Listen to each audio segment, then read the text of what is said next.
So good morning, everyone. So I don't know about you, but it seems like as we continue on with these Sundays, this reading seems to get harsher and harsher. And like the stories and the parables and the teachings and the warnings of Jesus, for some reason, seem to get more intense. And the stakes are raised with each one. And that's on purpose, actually. That was done on purpose by the church.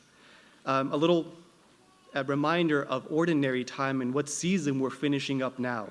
Ordinary time is a time of growth, so hence the green vestments that we wear throughout this time. It's a time of growth, of maturation, of formation, of a learning to be a disciple of Christ. Right? And part of that learning is being taught and having our gaze focused on our ultimate goal, on our end, which hopefully it's heaven, right? So these last couple of Sundays, and including this one, the 33rd out of 34 Sundays of ordinary time, our gaze, the church takes our gaze and focus it on the end times. Not just the end of a liturgical year, not just the end of the calendar year, but the end of our lives and the end of all lives with the final judgment. And when Christ comes back and sends each one of us to our ultimate end. The last things. And this is what's highlighted, and part of what's highlighted, and one of the pitfalls that we face as followers of Christ on our journey, and as we look to coming back to our Lord, coming back to our Master, to our God, to our Creator. So we have this story that he tells us. This parable. Parables are always a look at human life to highlight different qualities, different attributes of our lives and what we are faced with. Okay? So here's this man that gives, and I thought this was really striking, gave of his property. It didn't even belong to the servants, it was his, that he entrusted to the servants to take care of and make good use of. And each according to his ability. Whatever each one of them could handle, the master knew, and so he gave each one of them according to their ability. To one 5, to one 2, to one talent. But even the one who got the 1 talent, I looked it up, a talent is worth 6,000 denarii. So denarii is a day's labor, a wage for a day's labor for a worker. So this is 6,000 days, about 16 years or so, of labor, worth of labor. That's a lot, and that was just the one. So he entrusted each one of his servants with this certain amount of talents, and then he went away. And then the next thing that's posed is that the ones who had the 5 and the 2 at once, immediately, they went and they did something with what was given to them. They went to work. They went to serve his master by putting his talent, his money, to work. But then there was a guy with the 1 who, for whatever reason, dug it up, buried it, and put it away, and did nothing. Master comes back, and he says, okay, I entrusted you with this. What did you do? What did you do with what I gave you? And so, of course, then the one with the 5 comes back and says, look, I've made 5 more. Look, I've made 2 more. But then the one with the 1 talent comes up and says, here's what you gave me, and makes a false accusation of him. So he did nothing with the talent, and then he turns it around and makes an accusation of the master himself, that he's too demanding, that he takes what he didn't sow. He picks up what he didn't gather. Which, when you think about it, I don't think the servant himself even believed that, because if he really was afraid of the master, he would have done what the master said. He would at least put it in the bank, so I could have come back and picked up what was mine with some interest. So we can see that the servant didn't even believe that. It was a false accusation that he was making to get the attention out of him, to get the attention off of the fact that he did nothing. He was entrusted with this and he did nothing. And so the master calls them lazy and wicked. Another translation says wicked and slothful. Sloth. You did nothing with what I gave you. So we can get the slothful part, the lazy part, but why wicked?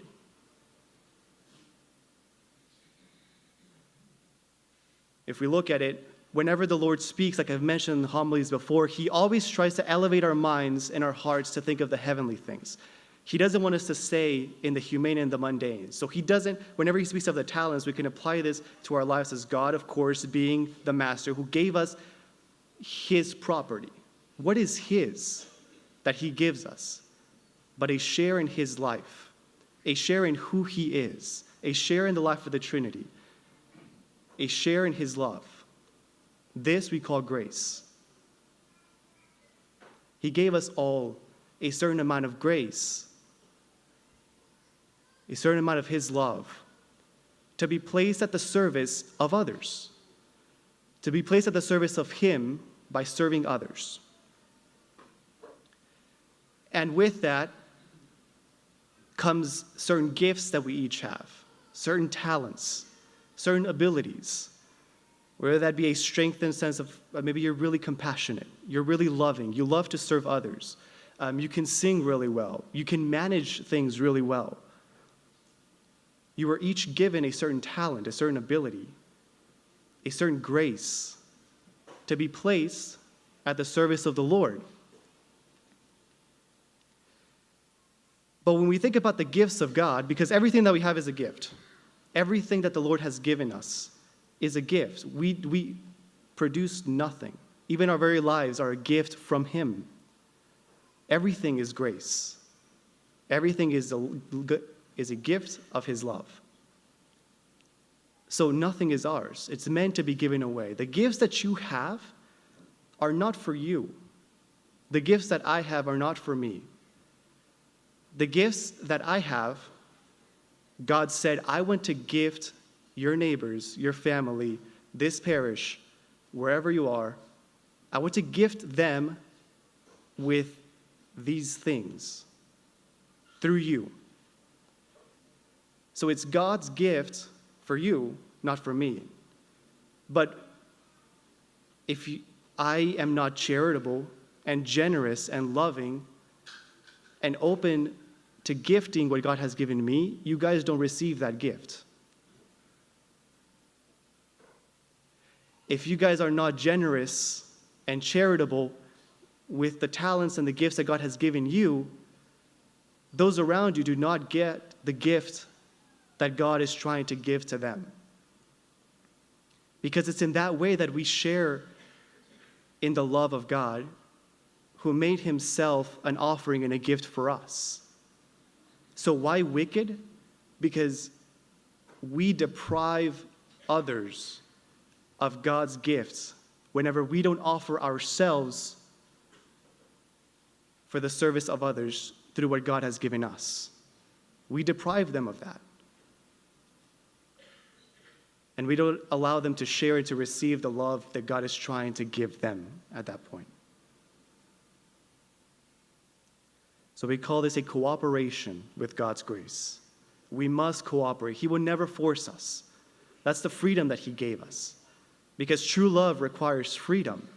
And so we have to freely accept and offer ourselves in his love, or else we deprive of others and ourselves of sharing in this love of God.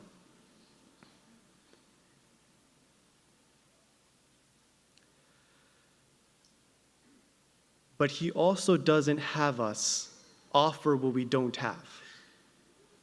So you remember, he gave each person according to his ability.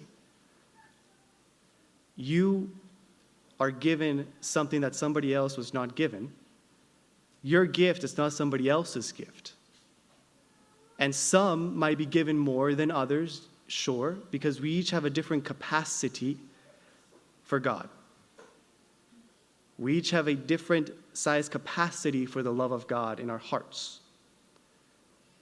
But here's the gift that's highlighted towards the end. It says, "For to everyone who has, more will be given and he will grow rich." So you were given the gift. And this is touching into the nature of what love is. Love desires to give itself until there is no more to give. But the great paradox is that the more love gives itself, the more love there is to give. I'm going to repeat that again. Just tongue twister. So love will always seek to give itself until there is no more love to give. But the more love gives itself, the more love there is to give. So it's not that the master was cruelly depriving this servant of something that he had given him, but it was that the servant could not handle it. He had no capacity in him to give it away, to hold any of the gift that the master was trying to give him. While the one who gave it all away and traded with it was able to receive even more. This is how the love of God grows in us. We must give it away. We have to give ourselves away, or else the love in our hearts dies. And that's where indifference comes in. And there's no care and no compassion for anyone or anything but ourselves. And love dies. So the more you place yourself at the service of God by serving others with whatever talents God has given you. Maybe this could be an opportunity for us to sit down and to think about, okay, what has God given to me that I can place at the service of others? What gifts do I have? What talents do I have? What talents have I been able to develop or would like to develop to be able to serve others better? And how is God calling me to place it at the service of others? On to that, God will never ask us to do something or to live a certain life or to pray in a certain way that does not fall within our state of life. Most of us here are married with families, working jobs in the world. You are not being asked to live and to pray and to work as a monk or a religious sister. You become holy within your state of life by being good husbands, by being good wives. Think about the first reading. How is it that we praise the goodness of a good wife, of a holy wife, of a faithful wife? That no task, no vocation, no job, no work is too menial, too worthless for God. You glorify God by living your lives with what God has given you and placing all of your love into it to serve God and to serve others. By being good businessmen, good lawyers, good engineers, bringing the love of Christ and fidelity to the Lord into these different areas of our lives. By being good brothers, good sisters. And by giving all of our love to what we do. No matter what vocation in life we are living. Because God does not ask you to give what you don't have. But He asks you that what you do have, you offer it all to Him. And hold nothing back from Him. Because this is how you share in that action of love that is our Lord on the cross. That is that great offering of love that we receive every time we come to the Holy Eucharist. So let us ask our Lord, as we come up to receive our Lord, this great act of love that He shows us every day to enlarge in our hearts, to fill us with His grace, to show us how it is that He wants us to love Him and to honor Him and to serve Him by serving others and placing ourselves and our talents and our gifts to the service of others.